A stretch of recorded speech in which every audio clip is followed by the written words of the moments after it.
दोस्तों नमस्कार। एक बार पुनः आप सभी का हमारे इस सेशन में स्वागत है। जय माता दी। कल के वीडियो में हम लोगों ने व्यंजन वर्णों के बारे में बातचीत की थी और आशा करते हैं कि आप लोगों ने उसको देखा होगा और अच्छे से समझा होगा। हमारे विषय वस्तु में जो मुख्य रूप से चिन्हित कर दिया गया है कि इनके बारे में विशेष रूप से पढ़ना है, तो इस वीडियो में हम लोग उन महत्वपूर्ण बिंदुओं के बारे में बातचीत करेंगे। उसमें सबसे महत्वपूर्ण है संयुक्ताक्षर। संयुक्ताक्षर या मिश्रित व्यंजन किसे कहते हैं और इन्हें मिश्रित व्यंजन क्यों कहा जाता है, इनका निर्माण कैसे होता है, इसके बारे में बातचीत किया जाएगा।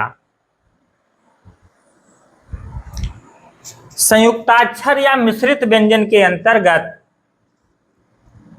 हमारी जो ध्वनियां हैं छ, त्र, ज्ञ और स्रा, ये चार वर्ण व्यंजन वर्णमाला के अंतर्गत ऐसे हैं जो मिश्रित व्यंजन या संयुक्ताक्षर के रूप में जाने जाते हैं। इनको क्यों संयुक्ताक्षर या मिश्रित व्यंजन कहा जाता है, आइए जान लेते हैं। जो हमारा छ है, छ, ये हिंदी वर्णमाला के क प्लस मूर्धन्य सा के मिश्रण से बना हुआ है। क धन मूर्धन्य शा। यह ध्यान रखना है हमें कि जो क है वो आधा है, जो क वर्ण है वो आधा है और जो मूर्धन्य शा है वो पूर्ण है। यह परीक्षा के दृष्टिकोण से बहुत ही महत्वपूर्ण है। इस हलंत का प्रयोग हम क के साथ करेंगे। हमको विकल्प के रूप में ये हमें देखने को मिल सकता है, तो ये हमें ध्यान रखना है कि जो क होता है वो आधा होता है और शा पूर्ण होता है। जो हमारा मूर्धन्य सा है वो पूर्ण होता है। इसी प्रकार जो त्रा है, जो त्रा ध्वनि है, ये है त प्लस र।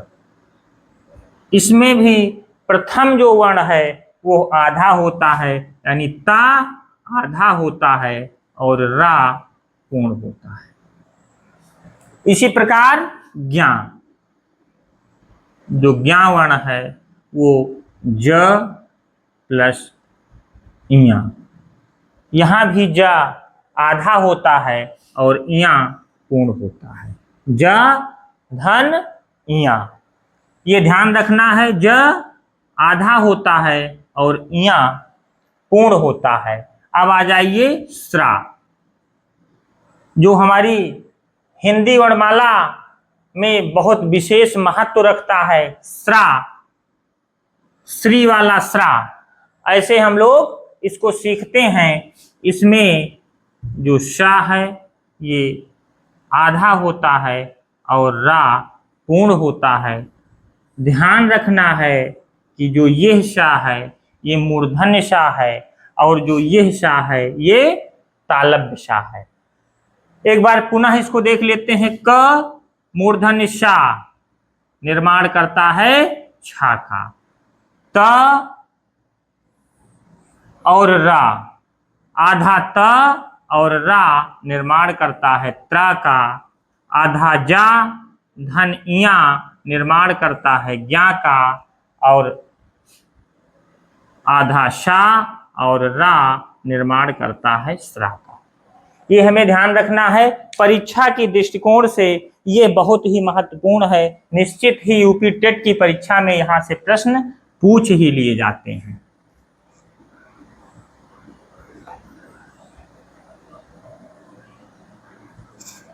अब आइए देखते हैं द्विगुण व्यंजन। द्विगुण व्यंजन के बारे में हम पिछली कक्षा में पढ़ चुके हैं। द्विगुण व्यंजन को ही उच्छिष्ट व्यंजन कहा जाता है। ये ध्वनियां हैं ड़ा और ढा। द्विगुण व्यंजन इनको इसलिए कहा जाता है कि ये बाद में इनका विकास हुआ है। यदि बिंदु को हटा दिया जाए तो ये डा के रूप में है और ये ढा के रूप में है, लेकिन जैसे ही बिंदु का प्रयोग किया जाता है ये अपना स्थान बदलते हैं और नाम बदलते हैं। डा को ड़ा कहा जाता है ड़ा, और ढा को ढा कहा जाता है, इसलिए इनको द्विगुण व्यंजन कहा जाता है। अब ड़ा के प्रयोग से हम जो शब्द निर्माण करेंगे वो हो जाएगा लड़ाई, और ढा के प्रयोग से जो हम शब्द बनाएंगे वो पढ़ाई। लड़,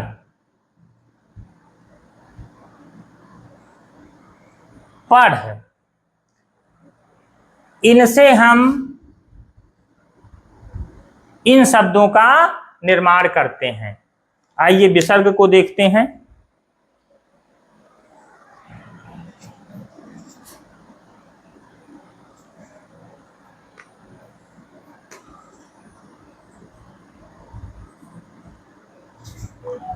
विसर्ग, ध्यान रहे जो विसर्ग है ये स्वर के बाद प्रयोग में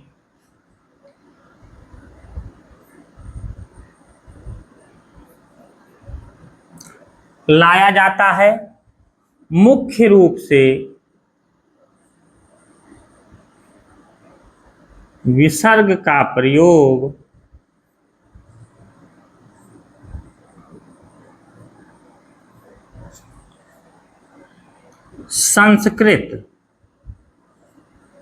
संस्कृत में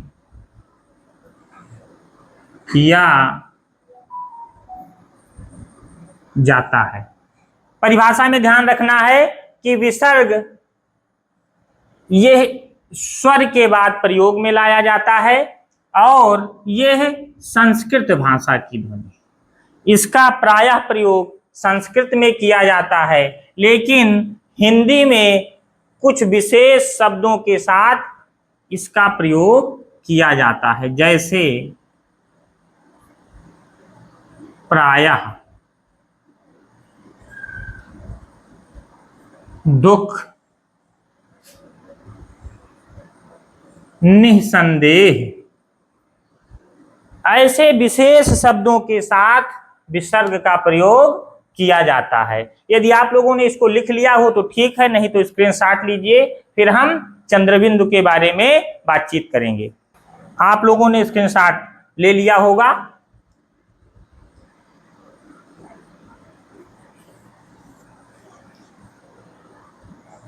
निशान हमको याद रखना है, क्योंकि हिंदी जो भाषा है हमारी, इसमें छोटे छोटे जो बिंदु होते हैं उसके बारे में जरूर पूछ लिया जाता है, और जाहिर सी बात है यदि हम उसको बारीकी से उसका अध्ययन ना करें तो हमसे यह गलती हो जाती है। तो विसर्ग के चिन्ह को सदैव याद रखना है, और यह स्वर के बाद प्रयोग में लाया जाता है। चंद्रबिंदु, चंद्रबिंदु हमें याद रखना है। इसके निशान को कैसे इसको प्रदर्शित किया जाता है, चंद्रबिंदु को कैसे प्रदर्शित किया जाता है। चंद्रबिंदु के बारे में हमें जान लेना है। जो चंद्रबिंदु है, चंद्रबिंदु ये है हिंदी भाषा की अपनी ध्वनि है, अपनी ध्वनि है। संस्कृत भाषा में इसका प्रयोग नहीं होता है। संस्कृत भाषा में इसका प्रयोग नहीं होता है। चंद्रबिंदु के सहारे बनने वाले जो मुख्य शब्द हैं, चांद,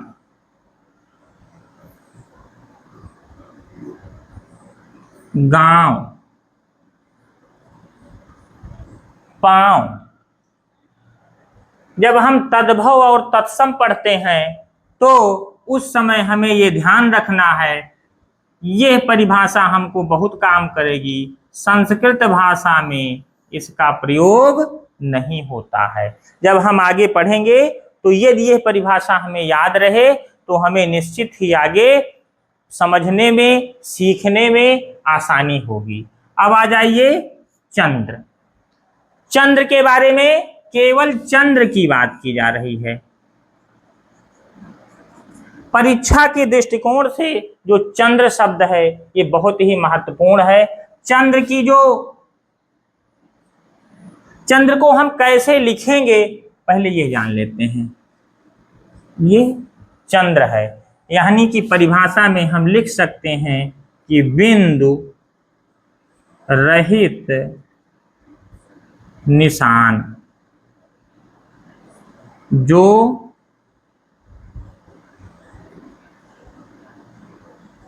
चंद्र के आकार का होता है। यहां हम चंद्र बिंदु पढ़े हैं, चंद्र के आकार में ऊपर बिंदु रखा हुआ है और यहां हम बिंदु को हटाकर सीखेंगे इसका यूज हम कहां करते हैं। हिंदी भाषा में केवल चंद्र का यूज कहां करते हैं, कुछ ऐसे महत्वपूर्ण शब्द हैं जैसे डॉक्टर। ना ये पूर्ण रूप से बड़ा आ बोला जाता है आ, ना पूर्ण रूप से औ बोला जाता है। ये निश्चित है इन दोनों ध्वनियों के मध्य की ध्वनि है अ। डॉक्टर,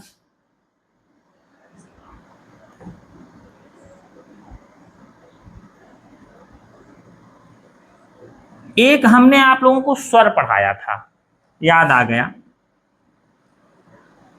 आगत स्वर, यही ध्यान रखना है। ये जिस प्रकार हम आगत स्वर का उच्चारण करते हैं उसी प्रकार चंद्र युक्त जहां वर्ण होते हैं, जिन शब्दों में इसका प्रयोग किया जाता है उसको हम डॉक्टर के रूप में यूज करेंगे। रेफ,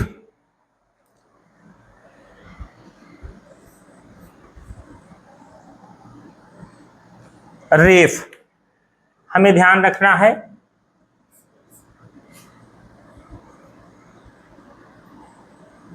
व्यंजन वर्णों के साथ जब हम रा का प्रयोग करते हैं तो रा के बाद रेफ का प्रयोग होता है।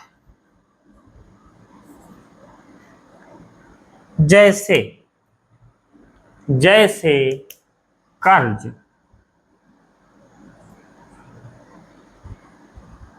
हर्ज,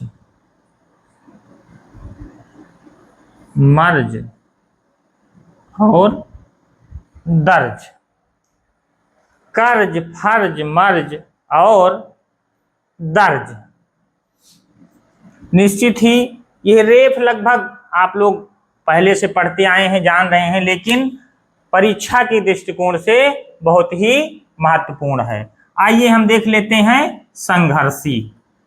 ऐसे व्यंजन वर्ण जिनको बोलने में हमारे मुंह को संघर्ष करना पड़ रहा है, ऐसे वर्णों को इसमें समाहित किया गया है। कौन से व्यंजन? संघर्षी व्यंजन। शा, शा, शा। ध्यान रहे जो यह सा है ये तालव्य सा है।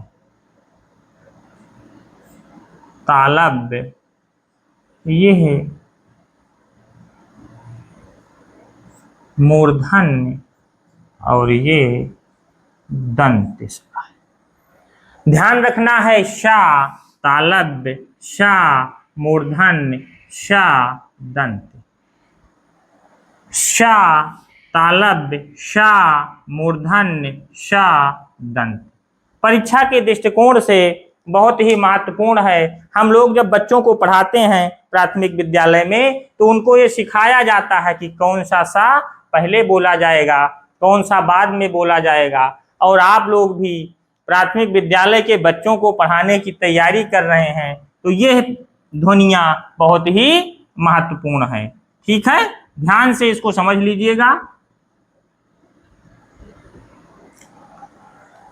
अब हमारा आ जाता है पार्श्विक व्यंजन। पार्श्विक व्यंजन के अंतर्गत हम किसको रखेंगे, ये ध्यान से सीख लेना है।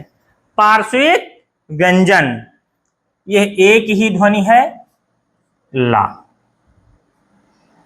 ध्यान रखना है, पार्श्विक व्यंजन के अंतर्गत ला। लुंठित वर्ण कौन सा है, रा। अंतःस्थ और स्वर, इसके बारे में हम लोगों ने बातचीत किया था, लेकिन यहां विशेष रूप से देख लेते हैं। जो अंतःस्थ वर्ण है, या, रा, ला और वा। अर्धस्वर हमने इसलिए यहां समाहित किया है कि किन्हीं किन्हीं प्रकाशक, जो कोई प्रकाशक हैं, उन्होंने चारों वर्णों को अर्धस्वर माना है, लेकिन मुख्य रूप से या और वा को हमें अर्ध स्वर की श्रेणी में रखना है। ये ध्यान रखना है, या और वा मूल रूप से अर्ध स्वर की श्रेणी में आते हैं। यदि अंतःस्थ व्यंजन की बात की जाएगी तो या, रा, ला, वा, इन चारों वर्णों को हमें याद रखना है। अब आ जाइए, यह ध्वनि महत्वपूर्ण है जो अनुनासिक व्यंजन होते हैं, यानी हम पढ़ चुके हैं पिछली कक्षा में। अनुनासिक व्यंजन के अंतर्गत वर्गों के सभी पंचमा अक्षर जो हमारे स्पर्श व्यंजन के अंतर्गत आते हैं, 5 वर्ग हैं, पांचों वर्गों के अंतिम वर्ण पंचमा अक्षर वो अनुनासिक व्यंजन के अंतर्गत आएंगे। क, ख, ग, घ, अंग। कौन कौन से, अंग। यह बिंदु यहां रखी जाएगी और रा और ढ़ा वाली बिंदु यहां रखी जाती है। ये सदैव हमें हिंदी भाषा में ध्यान रखना है, नहीं तो अर्थ का अनर्थ हो जाता है। अनुनासिक व्यंजन सभी पंचमा अक्षर।